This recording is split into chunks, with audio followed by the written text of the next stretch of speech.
ഏറ്റവും എളുപ്പത്തിൽ ഉണ്ടാക്കാൻ പറ്റുന്ന ഒരു ചിക്കൻ കറിയാണ്.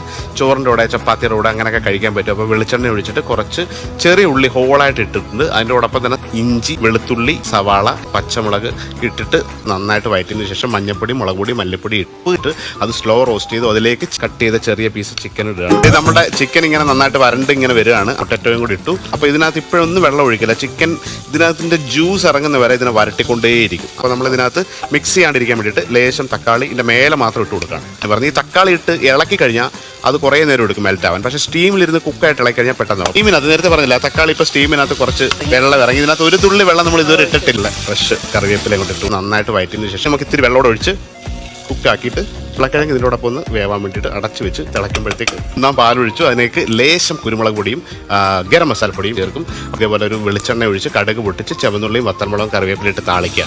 വേണമെങ്കിൽ നിങ്ങൾക്ക് ഗ്രേവി കൂട്ടി ഉണ്ടാക്കാം, അല്ലെങ്കിൽ ഇതൊരു സെമി ഗ്രേവിയിൽ ഉള്ള ഒരു ചിക്കൻ കറിയാണ്.